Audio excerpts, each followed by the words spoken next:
মাহত এইটো ইম্প্ৰুভ কৰিছে এইটো মানে আনবিলিভেবল হা তো ইয়াত আছে আমাৰ গৌৰাংগ আহা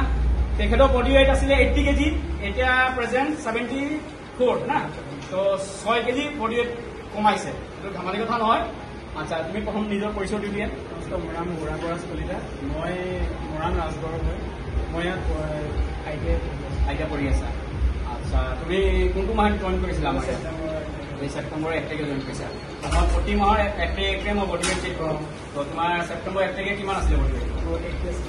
80 কেজি আৰু এতিয়া 74 that means 6 কেজি তুমি লছ কৰিছা গুড ভাল ভাল লাগে গিভিং আ বিগ ক্লাপ তেখেতক আমাৰ জিমৰ ফালৰ পৰা এটা সৰু গিফ্ট দিয়া হৈছে তো যিহেতু মই ইয়ৰ ৱে কোম্পানীৰ ব্ৰেণ্ড এম্বেচেডাৰ হয় তো এটা টি চাৰ্ট দিয়া হৈছে খুব ভাল ইম্প্ৰুভ কৰাৰ কাৰণে আচ্ছা তুমি জিমটো কেনেকুৱা পাইছা জিমটো ভাল পাইছোঁ ছাৰৰ গাইডলাইনটো ভাল পাইছোঁ আৰু মানে মেম্বাৰখিনিও মানে ভাল ভাল মেম্বাৰটো চব হেল্প লাইক এ ফেমিলি না আৰু কি কয় মতে ইয়াত গালি গালি খাইছা নে আপোনাৰ হা মানে এদিন একো নাই সেইটো খাইছা নে এদিন খাইছোঁ মানে আমাৰ ইয়াত কি হয় কিছুমান গালি খাই জিমটো এৰি পলাই দিয়ে হা ভাবে এই ছাৰে বহুত গালি দিয়ে গালিটো কিয় কাৰণে দিওঁ এইটো ভাবৰ কাৰণে দিওঁ যেটোৱে গম পাই সি থাকি যায় আৰু যেটোৱে গম নাপায় সি পলাই যায় মানুহ গালি কাক দিয়ে শিকাব হলে তুমি গালি দিবই লাগিব এতিয়া কিছুমান তোমাৰ যেনেকা ডাংগল চিনেমাটো চাইছা নাই যে ছোৱালী দুজনী আছিলে আমিৰ খানৰ নিজৰ ছোৱালীটোকে তাত কেনেকুৱা কষ্ট দি ট্ৰেইন দিছে হা তেনেকুৱা বস্তু গুৰুটো যদি ষ্ট্ৰিক্ট নহয় গালি নিদিয়ে কেনেকা তুমি ষ্টুডেণ্টটো আগবাঢ়িব নেবাৰে নহয় আৰু মইতো এতিয়াতো বহুত ভাল এতিয়াতো এছাই নলওঁ আমাৰ আগত পুৰণা দিন যিটো আছিলে মোৰ ঘৰত আমাৰ যোৰহাটত যিখিনি ল'ৰা মোক শিকি গৈছে বা অসমৰ পৰা যিখিনি চুকেখনৰ পৰা মোৰ ওচৰত শিকি গৈছে সিহঁতি গম পায় মোৰ কেনেকুৱা ষ্ট্ৰিক আছে আগত মই এছাই লৈ গৈ থাকোঁ ফ্ৰী এণ্ড আগত প্ৰথম যোনে যোনে ইয়াত মাৰি গৈছে সিহঁতি চবেই গম পায় 500 স্কট মই ফ্ৰী এণ্ড মৰাওঁ আৰু 100 পুল আপ 100 পুছ আপ 100 ডিপছ এইকেইটা যেতিয়া মাৰিব আৰু মই পৰীক্ষা লওঁ আগত 3টা বস্তু পুছ আপ মাৰিব লাগিব 10টা পুল আপ মাৰিব লাগিব 10টা ডিপছ মাৰিব লাগিব 10টা এই 3টা বস্তু যেতিয়া পৰীক্ষাত পাছ কৰিব তেতিয়া মই ৱেইট ট্ৰেইনিং দিব আৰু নহ'লে 3 মাহ ফ্ৰী এণ্ড মাৰিব লাগে আৰু তেতিয়া মানে মই কি কৰোঁ পেটুৱা যিবোৰ শকত থাকে পেটুৱা সিহঁতিৰ কাৰণে এটা কনচিডাৰ কৰি দিওঁ যিকোনো 2টা পাছ কৰি লওঁ 10-10কে পালে হ'ল আৰু যেতিয়ালৈকে মাৰিব নোৱাৰে তেতিয়া ফ্ৰী এণ্ড মাৰিব লাগিব তাৰ প্ৰতিদিন এদিন এৰি ফ্ৰী এণ্ড স্কট 500 আৰু চিন আপ 100 পুছ আপ 100 আৰু ডিপছ 100 তো ইমানখিনি আগত ল'ৰাখিনি কষ্ট কৰে আজিকালিতো ইমান নোৱাৰাব গ'লে ল'ৰা চিধা পলাব ইমান জিম হৈ গৈছে আৰু জিম হৈছে খুবেই ভাল লাগিছে মোৰো এটা সপোন আছিলে মানে যোৰহাটত মানে অজস্ৰ জিম হ'ল কাৰণ কিয় মানে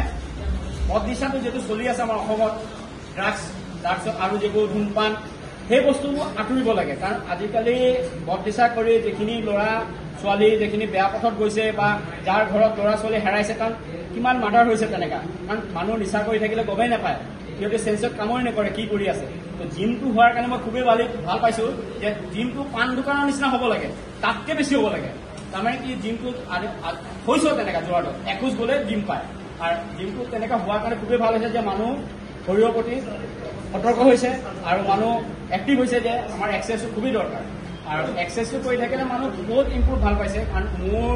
মিছেছৰ থাইৰয়ডৰ প্ৰব্লেম আছিলে আজি 10 বছৰ ওপৰত হৈ গ'ল থাইৰয়ড টেবলেট খাই আছিলে আপোনাৰ 50 mg টেবলেট খাই আছিলে তো তেখেত নেক্সট মাহ থাইৰয়ড চেক কৰাইছে আমাৰ পেট্ৰলত যিটো আমাৰ চুলাৰহাট আছে তাতে চেক কৰা হয় তো চুলাৰহাট যোৱা মাহে চেক কৰিছে চেক কৰি পাইছে আপোনাৰ নৰ্মেল তো টেবলেট এৰি দিছে তাৰপিছত কোনোবা এজন কৈছে যে আপুনি এটা কাম কৰক 50 mg খাইছিলে 25 mg খাওক তো তেখেতে মোৰ লগত কনচাল্ট কৰিছে যে মই 25 mg খাম নেকি মই কৈছোঁ তুমি নোখোৱাকৈ চোৱাচোন এমাহ চোৱা যদি বাঢ়ি যায় তেতিয়া আকৌ কৰিবা তো আজি মই মিছেছৰ ৰিপৰ্টটো আনিছোঁ চাইছোঁ দেখোন নৰ্মেল তেখেতে কোনো টেবলেট খোৱা নাই তো ভালেই লাগিছে যে এক্সাৰচাইজৰ পৰা যে থাইৰয়ডটো কমিব পাৰে সেইটো এটা ভাল লাগিছে তো মিছেছক মই এতিয়া ৰিপৰ্টটো গৈ দিয়া নাই ঘৰত গৈ দিম তো এতিয়া চেক কৰি আনিছোঁ এতিয়া কালি মই ফেচবুকত কালি নহ'লে পৰহি মই এৰিম আপোনালোকে চাব পাৰিব যে কিমানখিনি ইম্প্ৰুভ আৰু মিছেছৰ যেতিয়া জিম জইন কৰিছিলে মোৰ মিছেছ আপোনাৰ 68 না 67 বডি ৱেইট আছিলে তো এতিয়া 57 তেখেতৰ বডি ৱেইট হৈ আছে তো আপোনাৰ নিয়াৰ অবাউট 10-11 কেজি তেখেতৰ কমাইছে তো সেইটোৱে কষ্ট জিমত আহিলে কষ্ট কৰিব লাগিব আৰু মেইন জিভাটো মানি চলিব লাগিব ডাইট যে জিমত কষ্ট কৰিছোঁ বাহিৰত গৈ স্পাইচি বস্তু খাইছোঁ জাংক ফুড খাইছোঁ তেতিয়াহ'লে জিন্দগীত জিমত কৰি এক্সাৰচাইজ কৰি লাভ নাই সেইকাৰণে আপোনালোকে য'তে জিম আছে, এতিয়াতো ঘৰৰ ওচৰত চবৰে জিম হৈ গৈছে, জিমটো কৰক, সুস্থ থাকক, শৰীৰটো বনাওক আৰু ভালকে